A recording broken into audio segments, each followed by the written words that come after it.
Mesdemoiselles, Messieurs, bonjour et bienvenue sur Autour du cacao, le podcast qui va au-delà du chocolat. Je suis Willy Gabriel et je suis très heureux de vous retrouver pour ce nouvel épisode où nous avons l'immense honneur de recevoir une figure de proue de la recherche agricole africaine, le professeur Yaou Kwasi Benjamin.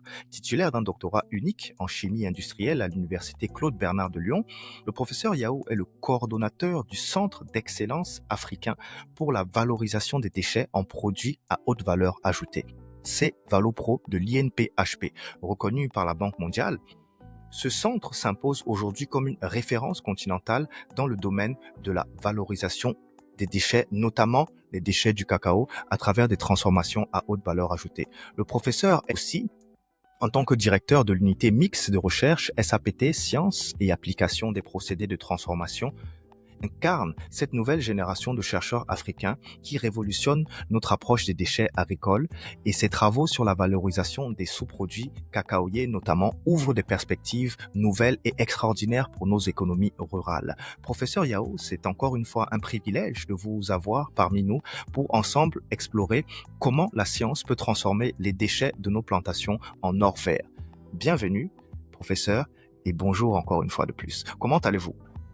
Bonjour, oui, je vais très bien, merci beaucoup. C'est un immense honneur, encore une fois, je le disais, de vous recevoir. Écoutez, on va entrer dans le vif du sujet. Est-ce que, s'il vous plaît, vous pouvez déjà vous présenter pour nos auditeurs? Merci beaucoup. Donc, je suis le professeur Benjamin Yao. Comme cela a été dit tout à l'heure, je suis enseignant-chercheur à l'Institut national polytechnique Félix Houphouët-Boigny de Yamoussoukro, c'est en Côte d'Ivoire.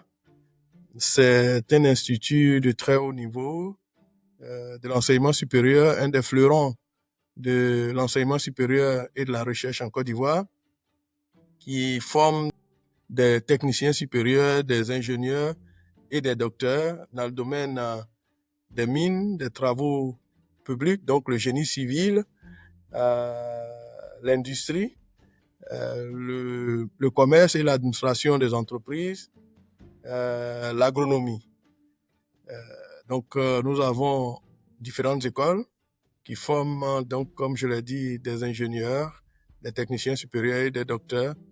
En plus, donc, nous avons 2 écoles doctorales également qui nous permettent donc de former ces docteurs.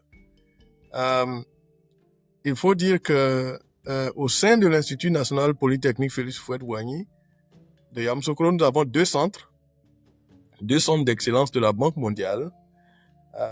Donc, on a un centre qui porte sur la thématique des mines et de l'environnement minier. Et nous avons le centre qui fait l'objet donc de nos échanges aujourd'hui, donc qui a été défini tout à l'heure, donc le CEA Valopro.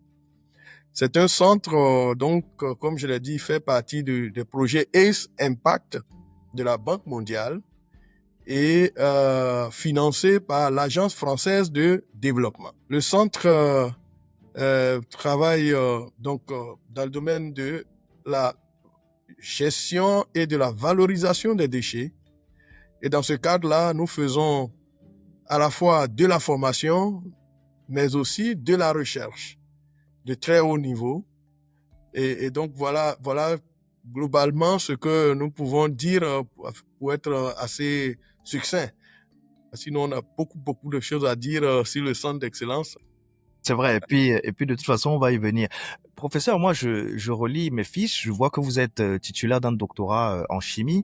La question qui se pose, c'est qu'est-ce qui vous a mené vers la spécialisation dans la valorisation des déchets? Merci beaucoup. Alors, on dit que souvent la chimie, c'est la science de la vie. Donc, le passage de la chimie à la biologie et aux sciences connexes est assez facile parce que à la base de tous les phénomènes, nous avons des mécanismes physico-chimiques donc que nous utilisons pour comprendre les phénomènes, que ce soit au niveau biologique, au niveau biochimique. Vraiment, la chimie est à la base de toutes ces sciences. Ok, excellent. Et aujourd'hui, de façon un peu concrète et stratégique, comment est-ce que le CEA Valopro s'inscrit dans la stratégie de développement durable de la Côte d'Ivoire? Alors, il faut dire que le montage des projets de la Banque mondiale s'appuie donc sur les États. Donc, à la base, c'est des prêts qui sont octroyés aux différents pays pour monter ces projets de centres d'excellence. Donc, les thématiques sont proposées par les universités et validées donc par le ministère de l'Enseignement supérieur, en tout cas en ce qui se concerne la Côte d'Ivoire. Donc, ces thématiques-là ont été donc choisies au regard de leur pertinence. Il faut dire que dans le cadre du plan de développement national de la Côte d'Ivoire, ce qu'on appelle le PND, il y a une place très, très, très importante qui est faite à tout ce qui concerne l'économie circulaire. L'économie circulaire, pour vos auditeurs, c'est en fait cette économie qui prend en compte un produit depuis les matières premières qui entrent dans sa fabrication jusqu'à la fin de vie de ce produit et sa valorisation. Voilà. Donc, la Côte d'Ivoire s'est inscrite dans cette démarche à un très haut niveau. D'ailleurs, le président de la République, son adresse à la nation en 2023, à la fin de l'année 2023, a noté très clairement que l'économie circulaire fait partie, est au cœur de la stratégie du gouvernement. Donc, c'est pris en compte à un très haut niveau. D'ailleurs, nous venons de nous doter d'un plan national de l'économie circulaire et le CEA Valopro est partie prenante de cela. Donc, la thématique de la valorisation des déchets est une thématique nationale. Excellent. Et même africaine. En témoigne le nombre d'étudiants africains que nous recevons dans nos centres pour recevoir donc des formations de très haut niveau. On va revenir sur toutes les formations que vous proposez. On a évoqué le cas de l'AFD, de la Banque mondiale notamment, aussi de l'Institut Polytechnique, donc qui sont vos partenaires institutionnels. Est-ce que vous avez d'autres partenaires institutionnels et notamment industriels, étant donné que vous êtes sur le volet de la recherche et ensuite il faut la mettre en application? Alors, juste pour peut-être rectifier quelque chose, l'INPHB n'est pas notre partenaire. En fait, le centre d'excellence est à l'intérieur de l'INPHB. Donc, c'est une composante de l'INPHB. Voilà ça pour que ce soit clair pour vos auditeurs. Très bien noté. Maintenant, nous avons un large éventail de partenariats. Des partenariats industriels stratégiques et des partenariats aussi avec des structures décentralisées au niveau national, des partenariats avec des établissements d'enseignement supérieur et de recherche. Et donc, nous avons vraiment un large partenariat et nous travaillons beaucoup aussi pour accompagner des entreprises qui souhaitent donc développer des stratégies de valorisation de leurs déchets. Très bien.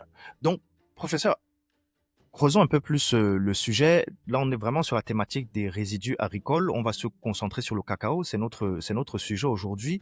Est-ce que on peut commencer par chiffrer tout ça?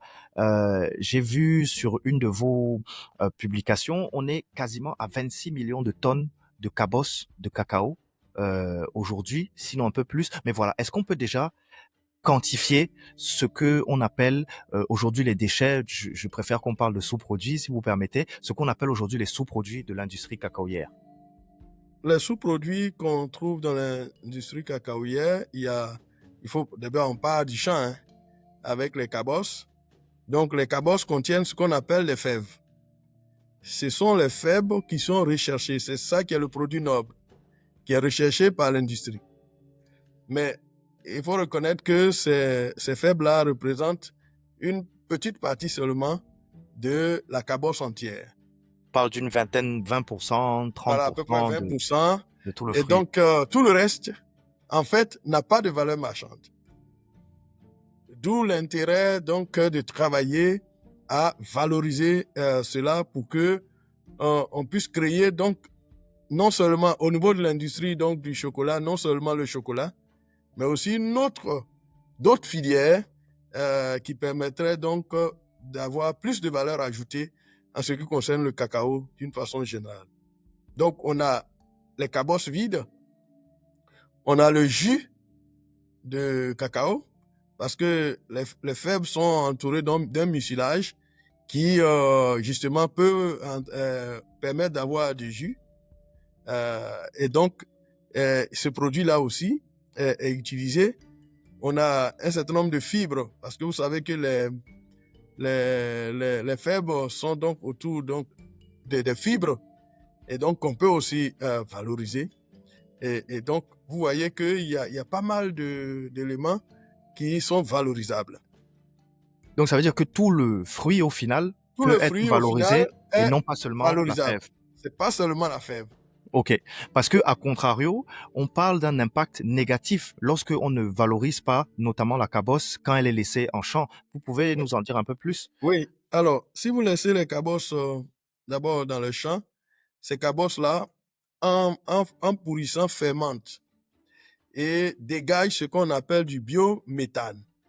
Le biométhane, c'est un gaz à effet de serre qui est environ 27 fois plus puissant que le dioxyde de carbone, qui est le gaz à effet de serre de référence. Incroyable. Donc, vous voyez qu'on n'a pas avantage, on n'a pas intérêt à laisser les fèves dans la nature. La deuxième chose, c'est que ces fèves, en pourrissant, créent un écosystème favorable au développement microbien. Donc, des germes pathogènes peuvent se développer et donc constituer une menace même pour les vergers. Voilà. Donc, ce sont des choses qui sont à éviter. On voit que, par exemple, dans les champs de cacao, les endroits où on casse les cabosses, vous allez voir que les cacaoyers qui sont autour, là, souvent sont l'objet d'attaques, d'agents, de germes pathogènes, de ravageurs. La pourriture brune, Voilà, par la exemple. pourriture brune, par exemple, du cacao. Euh, peut-être même, bon, on ne sait pas trop, mais peut-être même le Schwallen shoot. Trouver une origine à ce niveau. Et Et donc, on le rappelle, pardon, excusez-moi, professeur, mais le Schwallen-Schut est une maladie dévastatrice pour la culture du cacao. Si je ne dis pas de bêtises, aujourd'hui, on n'a pas encore de traitement à part vraiment couper et puis laisser en jachère, exact? oui, on n'a pas de traitement encore efficace. Et donc, l'option qui est offerte, c'est que il faut, une fois qu'on constate qu'un arbre est atteint, eh ben, il faut couper l'arbre tout simplement. Donc, et puis, voilà. C'est la seule option quasiment qui s'offre à nous. Malheureusement, quand on se rend compte physiquement et visuellement que l'arbre est attaqué, c'est un peu trop tard pour pratiquement les arbres qui sont autour. Donc, en Côte d'Ivoire, il y a des régions entières de production de cacao qui sont dévastées par le Shoal Shoot. Ça, c'est assez problématique. C'est assez problématique. Voilà. Et il y a 2 ans, on a constaté même une baisse de l'ordre de 25% de la production de fèves de cacao. Tout à fait, dû à une très forte augmentation du prix sur les marchés Ouais, internationaux notamment. c'est Maintenant, ça. professeur, le centre étant basé à Yamoussoukro, est-ce que vous avez des antennes ailleurs qui vous permettent d'adresser toute la population de producteurs de cacao sur le territoire national, ou bien vous avez d'abord une approche régionalisée, et auquel cas, est-ce que on a des différences avec certaines régions de production? Est-ce qu'il y en a qui sont plus avancées dans le traitement des sous-produits ou des choses pareilles? Alors, je vais peut-être vous décevoir, mais en réalité, la valorisation des sous-produits du cacao n'est pas encore développée en Côte d'Ivoire, bien que nous soyons le premier producteur. Je dirais que les essais de valorisation sont vraiment à la marge. À la marge, il y a très peu de valorisation. Et donc, c'est une des batailles que nous menons. Et nous parcourons la Côte d'Ivoire, nous donnons des conférences, nous présentons des résultats de recherche pour que les professionnels puissent se rendre compte que en dehors de la fève, il y a aussi d'autres sous-produits qui peuvent être valorisés. Et nous sommes en train d'atteindre notre cible parce que de plus en plus, nous voyons qu'il y a des actions de valorisation ça et là sur l'étendue du territoire national en Côte d'Ivoire. En tant que média de valorisation autour du cacao, nous serons toujours là pour accompagner la moindre de vos découvertes et tous les Merci chercheurs qui beaucoup. y travaillent. Professeur, donc on a vu, il y a les sous-produits, la cabosse, les fibres, le mucilage notamment, peut-être les feuilles et le bois aussi quand le cacao est plus ancien. Maintenant, ça, ce sont les produits. En quoi est-ce qu'on les transforme? Quelles sont les principales technologies que vous avez pu développer au sein de CEA Valopro pour Mhm. valoriser ces déchets? Et de façon concrète, qu'est-ce qu'on fait par exemple avec une tonne de cabosse de cacao?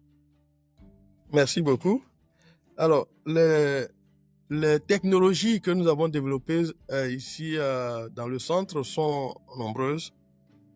La première technologie, c'est la valorisation de ces cabosses vides en biochar.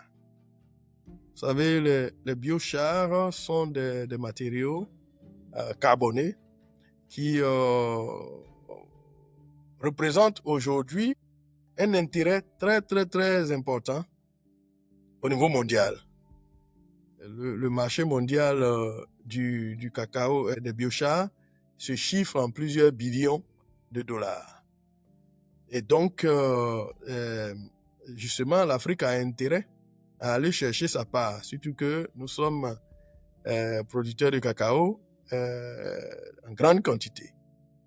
Alors, les biochars peuvent être utilisés pour la production donc d'énergie propre. On peut faire donc à partir, une fois qu'on a fait les biochars, on peut faire des briquettes qui viennent remplacer le feu de bois. Tout à fait. Voilà, le Donc, charbon, le biocharbon. réduire la déforestation. Voilà, pour réduire la déforestation.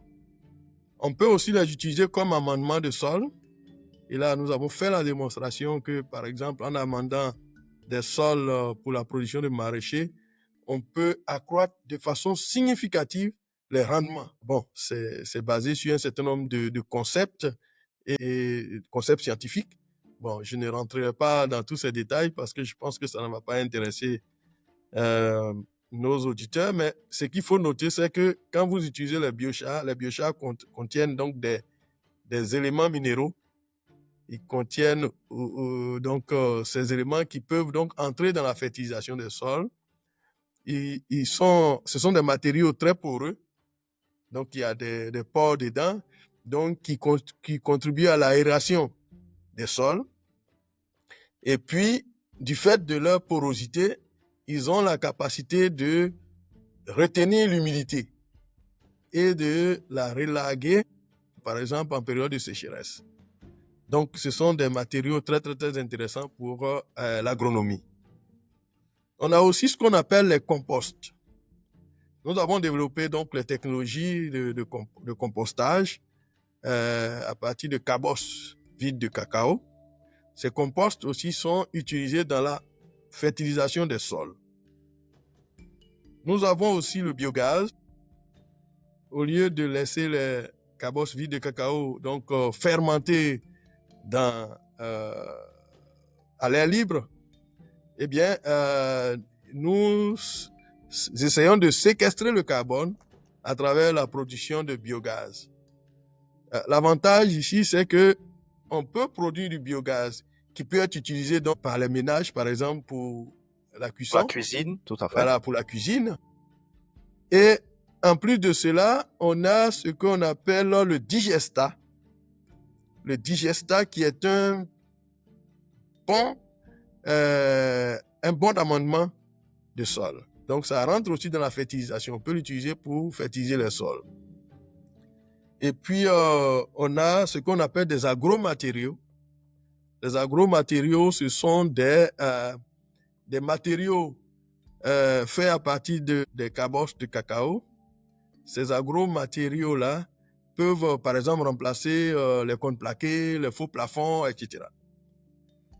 Mais en dehors de ça, les cabosses de cacao peuvent aussi être transformées en biomolécules. Par exemple, il est possible de transformer ces cabosses de cacao, par exemple, en acide lactique. Et donc, ces acides lactiques-là peuvent être ensuite valorisés pour faire des polyacides lactiques, donc des biopolymères. Ok. Des biopolymères. Et ça, nous en avons fait la démonstration ici, au centre. Nous avons des étudiants qui ont travaillé sur cela et qui ont fait la démonstration qu'à partir de ces cabosses de cacao, on peut produire l'acide lactique et transformer cet acide lactique-là en polyacide lactique, qui sont des biopolymères.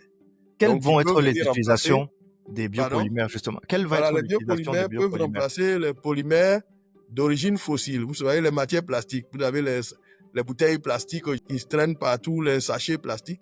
Eh bien, les polyacides lactiques peuvent être utilisés justement pour remplacer tout ce qui est polymère d'origine pétrolière. Ces polymères ne sont pas biodégradables. Alors que les polyacides lactiques, les polyhydroxyalcanoates, donc les PHA, sont des polymères qui sont biodégradables. Voilà donc l'avantage. Donc, attendez, professeur, si je reprends un peu, parce que ça, c'est extrêmement intéressant. Donc, on a la possibilité de fabriquer des bioplastiques, donc qui Oui, seront biodégradables en plus, et donc arrêtent ou ne contribuent plus à, la détérioration des sols, ou en tout cas à la pollution, d'une part. Mais de l'autre part aussi, on a la possibilité de faire du méthane, d'extraire le méthane, CH4, et donc à la fois de cuisiner, mais aussi on sait qu'on peut alimenter des générateurs au gaz, donc produire quelque part aussi de l'électricité. Mais professeur, est-ce qu'on n'est pas assis sur la prochaine phase d'évolution, la prochaine révolution industrielle de la Côte d'Ivoire, étant donné qu'on est le premier pays producteur? oui, bien sûr. Je veux dire que quand nous allons prendre conscience que, en réalité, nous avons, euh, à partir des cabosses de cacao, de l'or dans nos mains, je pense qu'on aura fait un grand pas, parce que c'est un produit qui a qui peut être transformé pour des usages multiples. Et là, on peut même développer un tissu industriel autour des cabosses de cacao, comme par exemple, vous avez la vigne. Il y a toute une industrie qui a développé autour de ça. La vigne ou le riz, La c'est... riz et tout ça. Et puis, là, je n'ai pas parlé de tout ce qui est bioéthanol. Hmm. Parce que le mucilage, le jus de cacao, est est un un sucre. jus qui contient beaucoup de sucre et qui peut donc être fermenté pour faire du bioéthanol. D'ailleurs, pendant la crise Covid, il y avait eu manque d'alcool éthylique sur le marché. Nous, au niveau du CEA, nous avons produit du bioéthanol à partir de mucilage de cacao, mais aussi à partir d'autres fruits comme la pomme de cajou, qui contient aussi du jus sucré. Tous ces produits-là, et on a produit non seulement du bioéthanol, mais on a produit aussi des gels hydroalcooliques et puis des solutions hydroalcooliques que nous avons distribuées dans les hôpitaux ici à Yamoussoukro et dans les services de l'État, notamment la préfecture, la mairie, etc. Donc, vous voyez que là, on a Incroyablement implanté passionnant. donc un service, service à la communauté à travers des mesures barrières basées donc sur l'utilisation des gels hydroalcooliques de jus de cacao. Et c'est concret et c'est pratique et quelque C'est part ça concret, lutte c'est pratique. contre les importations parce que sinon l'alcool en pharmacie, on va devoir l'importer. Juste sur ce petit point là, professeur, est-ce que cette expérimentation continue? Vous produisez toujours ce bioéthanol et cet alcool? Oui, on produit encore le bioéthanol. D'ailleurs, nous avons une jeune start-up qui s'est implantée et qui travaille, qui utilise donc cette technologie. Je dis probablement que quand vous allez venir sur place, on pourra vous faire voir tout ce que cette start-up produit. On a Vraiment, des étudiants aussi qui sont en train de travailler, que nous sommes en train d'incuber justement pour créer leur entreprise.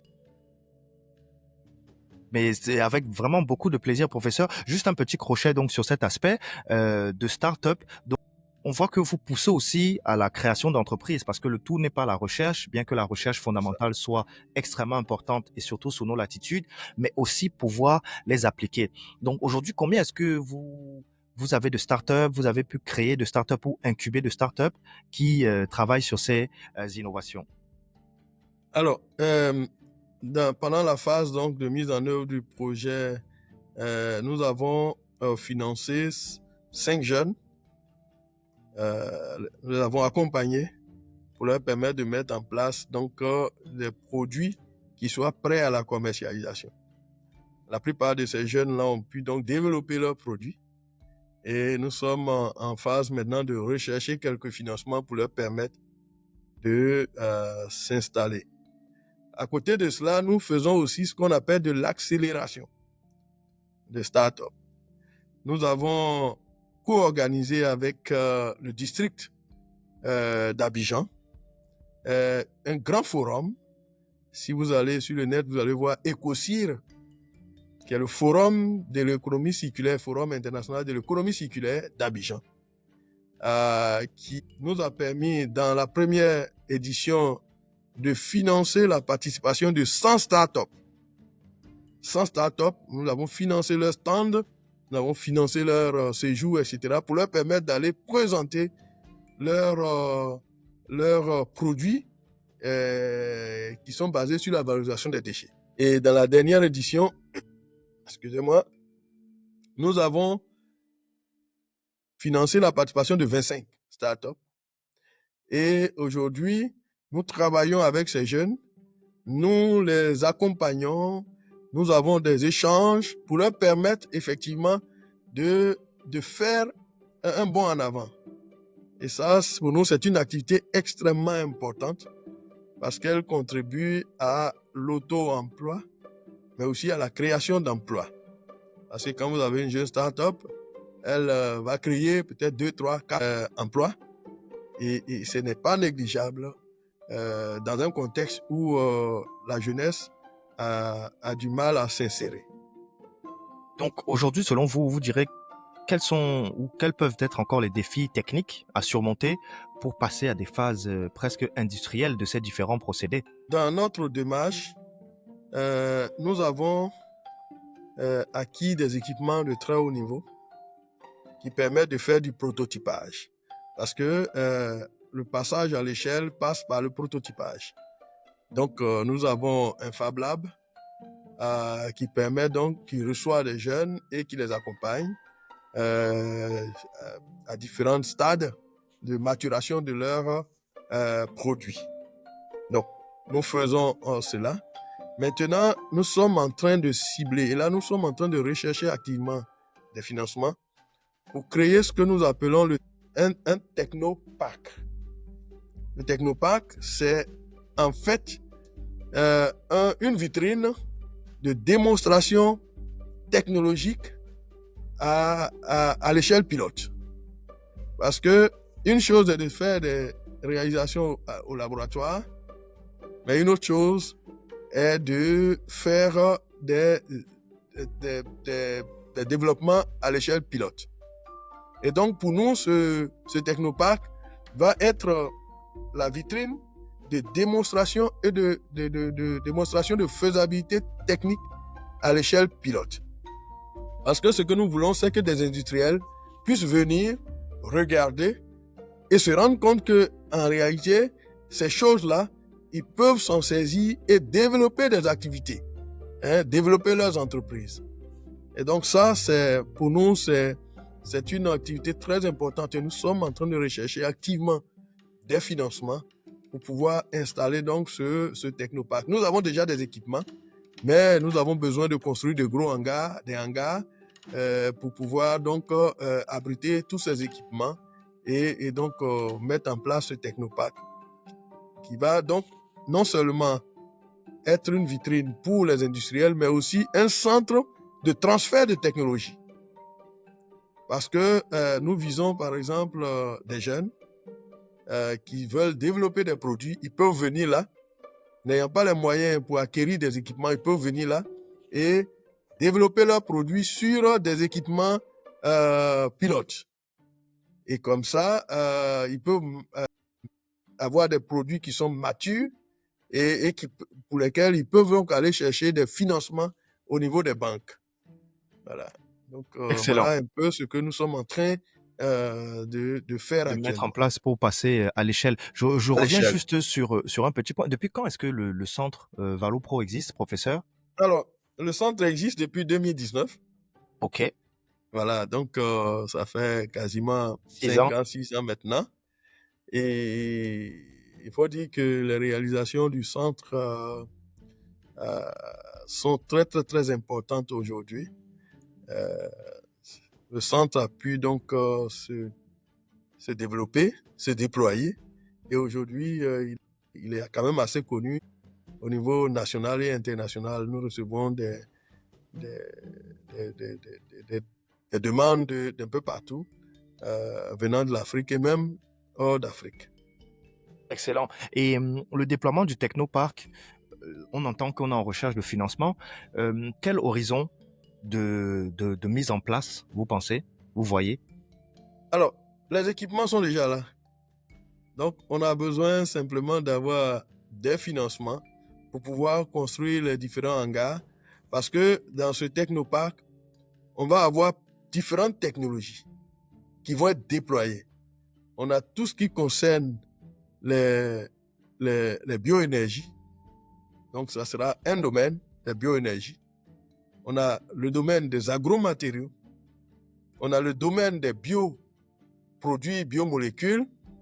On a le domaine des biochars, des fertilisants, des biofertilisants. Le domaine de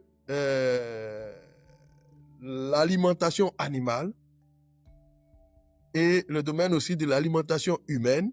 Parce que quand on dit aux gens que même certains déchets peuvent être transformés en des produits qui sont consommables par les êtres Les humains, humains, ils sont surpris parce que le mot déchet même est un mot qui ne colle pas, qui ne passe pas.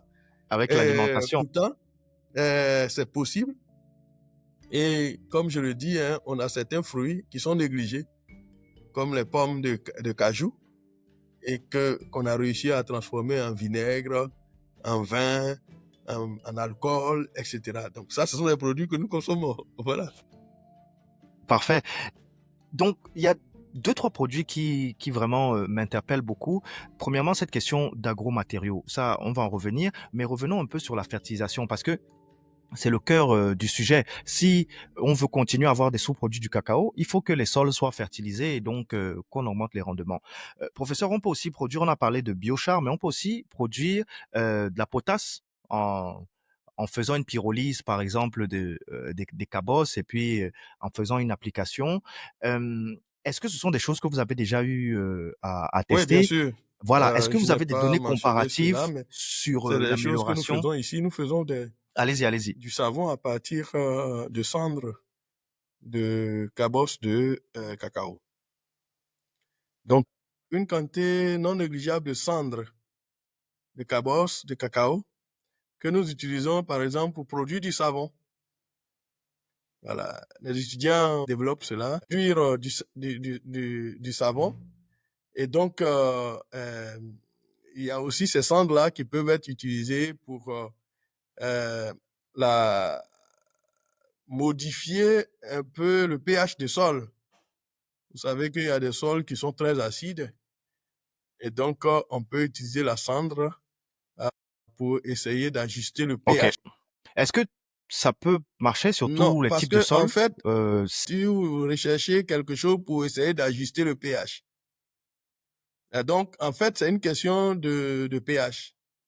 On essaie de ramener donc les pH à des pH qui sont normaux pour des sols de culture.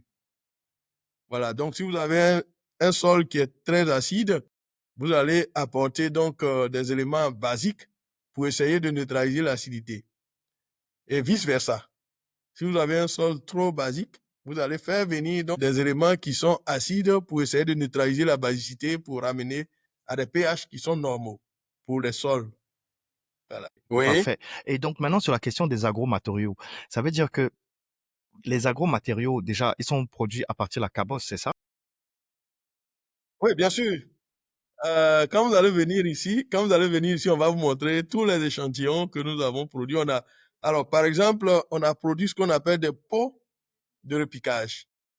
Alors, on se dit, au lieu de utiliser des sachets pour faire des pépinières, eh ben, on va utiliser ces pots-là que nous faisons en agromatériaux. L'avantage, c'est que ces pots sont biodégradables et quand ils se dégradent, ils constituent en même temps de sources d'alimentation pour les jeunes plants. Donc, et derrière, il n'y a pas de contamination des sols, etc. Parce que la dégradation de ces agromatériaux se fait naturellement par des micro-organismes présents dans les sols. Oui. Ouais, c'est ça? Donc, ça veut dire qu'on a un matériel dans Directement, lequel on va faire directement. la pépinière et ensuite, quand on fait le trou pour placer le Voilà. cacaoyer ou le bananier ou le cajou, on met directement avec le pot. On n'a même plus besoin de sachets. C'est-à-dire le cacao, les déchets du cacao sont réinvestis dans les champs de cacao. Hein. Là, par exemple, alors pour vous donner une idée, nous travaillons actuellement avec une coopérative sur financement donc d'un partenaire, Tonis, qui euh, nous sommes en train d'implémenter justement l'utilisation de ces différents biofertilisants à base de cabosse de cacao dans les champs de cacao. Donc là, on se retrouve en plein dans l'économie circulaire avec zéro déchet, in fine. Ouais. Exactement. Voilà. Donc, économie circulaire, donc on part vraiment de Ça. ce que on appelait déchets avant, de sous-produits en tout cas, pour les valoriser au maximum. Euh, Est-ce que ces agromatériaux sur les pépinières, c'est très intéressant. Je vois déjà beaucoup de personnes, en tout cas que nous connaissons, qui pourraient en avoir besoin. Est-ce que ce sont des choses que vous produisez de façon Voilà, c'est commerciale? ça vraiment le défi. Parce que nous sommes une structure de formation et de recherche, mais nous ne pouvons pas nous n'avons pas les capacités de faire du business. Ce que nous voulons, c'est des partenaires. Que des partenaires industriels se saisissent de ces innovations pour en faire des activités de production économique. Et ça, c'est important. Donc, nous essayons donc dans des rencontres, dans des ateliers, de promouvoir ces technologies afin que le secteur industriel puisse s'intéresser à cela pour essayer donc de les euh, récupérer et d'en faire des activités de production économique, génératrice de revenus.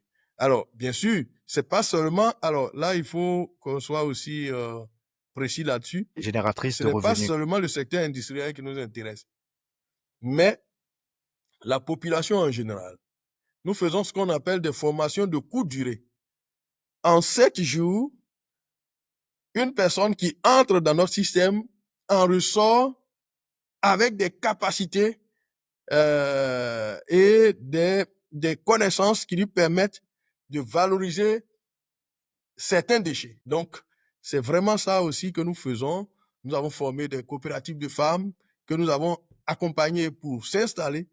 Nous avons formé des jeunes déscolarisés. Nous avons formé des jeunes vivant avec un handicap, ce qu'on appelle communément les jeunes, les handicapés.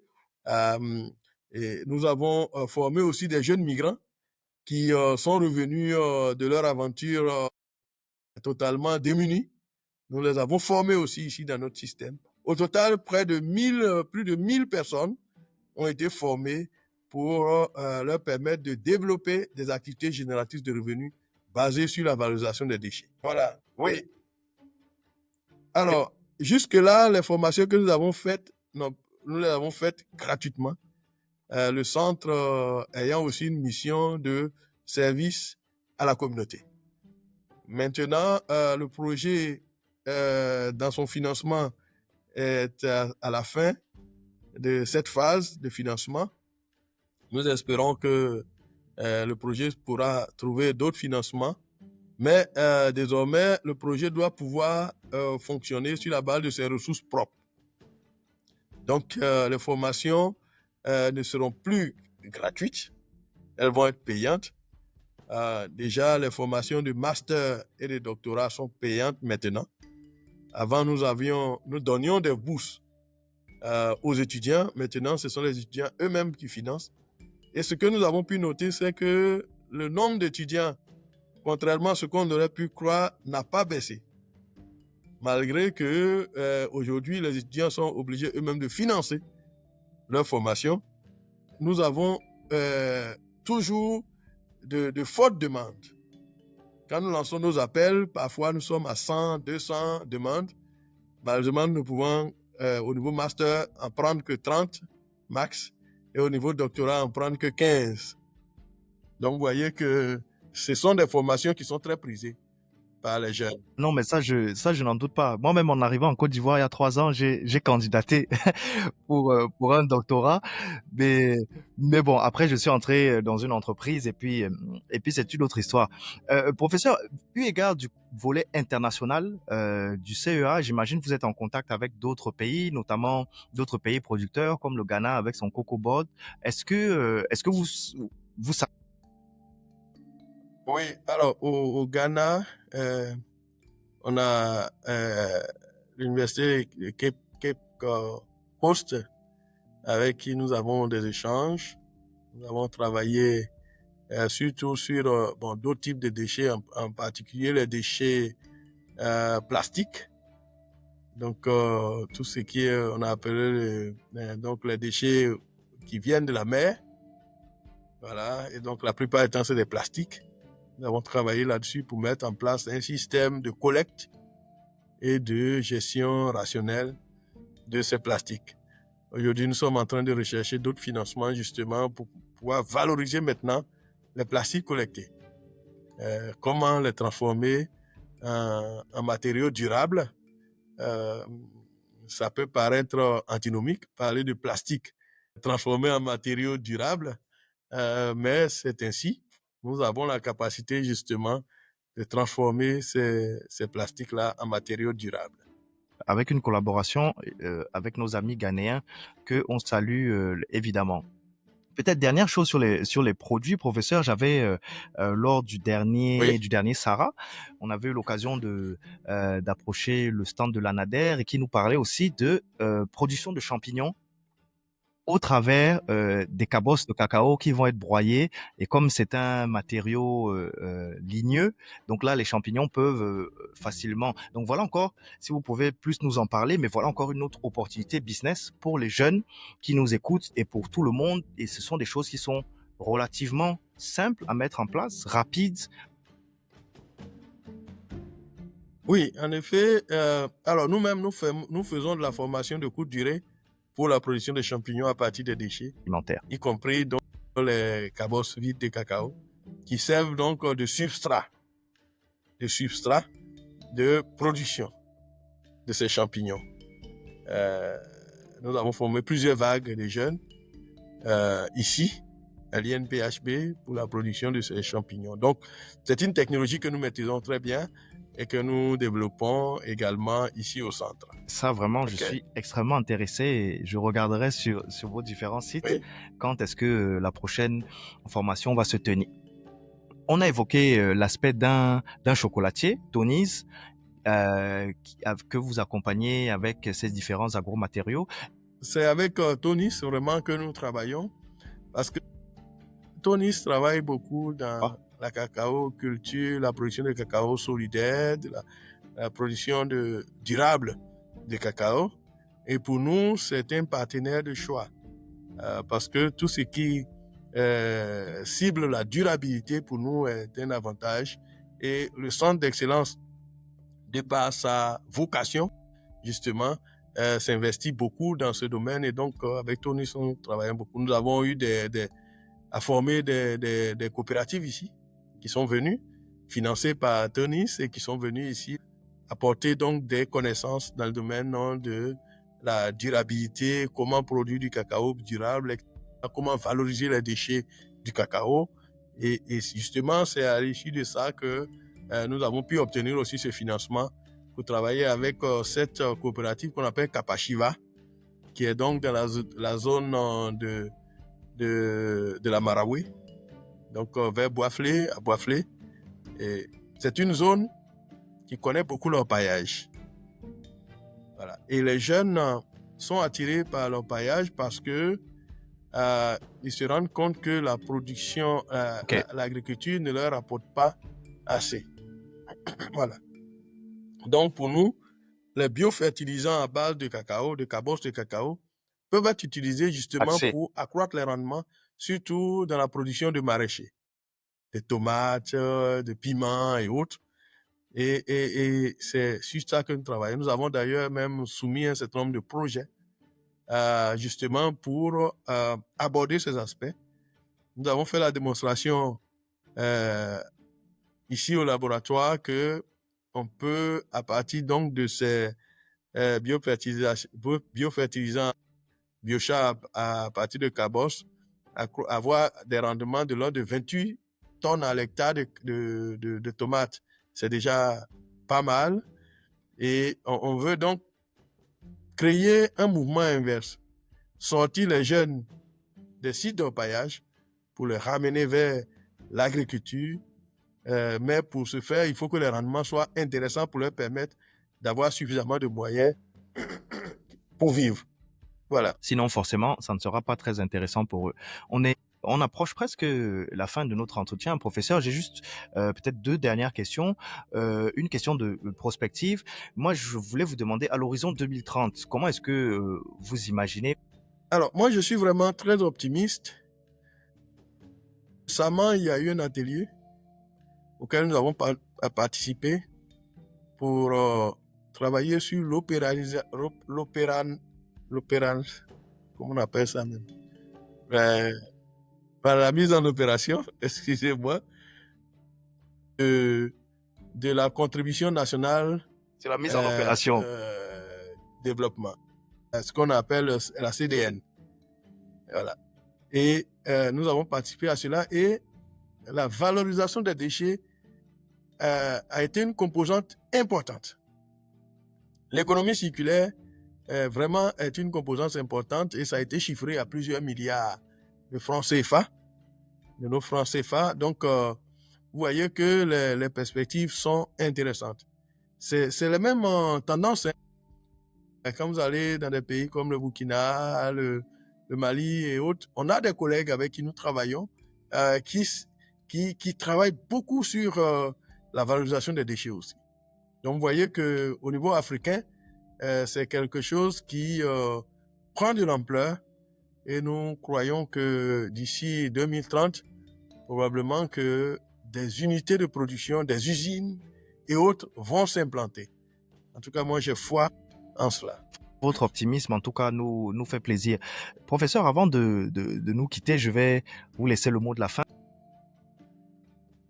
Merci beaucoup. Alors, d'abord, à l'endroit des jeunes, lancer un appel pour dire qu'ils ne doivent pas désespérer. Il y a des perspectives intéressantes. Le CEA Valopro et l'Institut national polytechnique Félix Houphouët-Boigny peuvent offrir des alternatives crédibles, basées donc sur la valorisation des déchets. Nous lançons un appel pour qu'ils s'intéressent aux différentes formations que nous lançons et qu'à la rentrée, nous allons lancer encore à nouveau sur la production de biogaz, production de champignons, production de biochar, etc., etc. Nous lançons cet appel pour qu'ils s'intéressent à cela. Nous avons aussi des formations de très haut niveau dans lesquelles ils peuvent s'inscrire pour avoir des diplômes de haut niveau pour leur permettre de s'insérer dans les entreprises. À l'endroit donc aussi du secteur industriel, c'est que les déchets constituent une vraie opportunité pour le secteur industriel.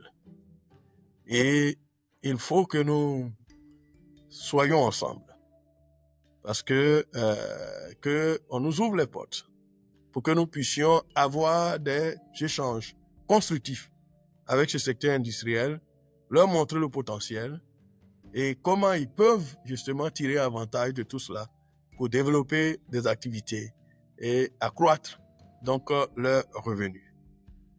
Maintenant, au niveau politique, nous avons besoin d'appui. Nous avons besoin d'accompagnement.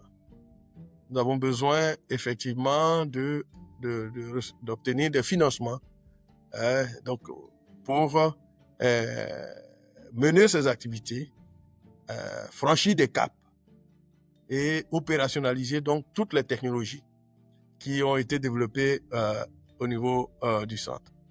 Pour les bailleurs, nous les sollicitons pour qu'ils viennent en appui. Parce que le service à la communauté coûte relativement cher.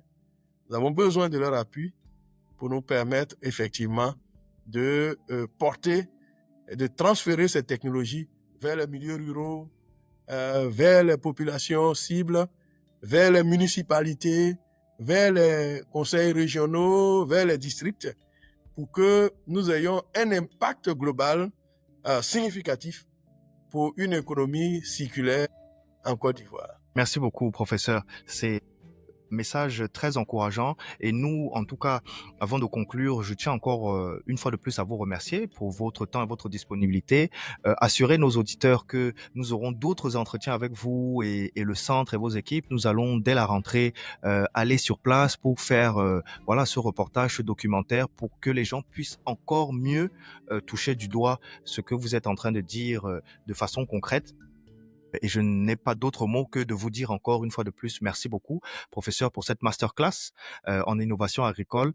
Vos travaux au CEA Valopro nous montrent que l'Afrique n'est pas seulement productrice de matières premières, mais qu'elle devient une terre de solutions pour les défis globaux de la durabilité. Et puis, chers auditeurs, vous l'avez entendu de la bouche d'un des experts les plus respectés du continent sur la matière, nos déchets agricoles sont des trésors. C'est de l'or qui n'attendent qu'à être relevés par la science et par l'innovation. La science a déjà le pied à l'étrier via le CEA Valopro et d'autres institutions. Maintenant, il reste l'innovation. Donc, formez-vous et c'est exactement l'esprit de autour du cacao. Montrez que derrière chaque cabosse se cache un potentiel extraordinaire. Donc, vous pouvez retrouver, si je ne dis pas de bêtises, les travaux du professeur et du CEA Valopro sur leur site internet. Et nous, on vous dit rendez-vous très bientôt pour un nouvel épisode. Et puis, dès la rentrée, nous irons au CEA Valopro pour vraiment voir de nos propres yeux et vous délivrer pour vous aussi toutes les innovations et les transformations en matière d'innovation cacaoyère. Merci beaucoup, professeur. Merci à toute l'équipe des CEA Valopro. Je vous en prie. Excellent. Excellent. Merci beaucoup, professeur, et à très bientôt. Et n'oubliez pas, merci beaucoup. Merci.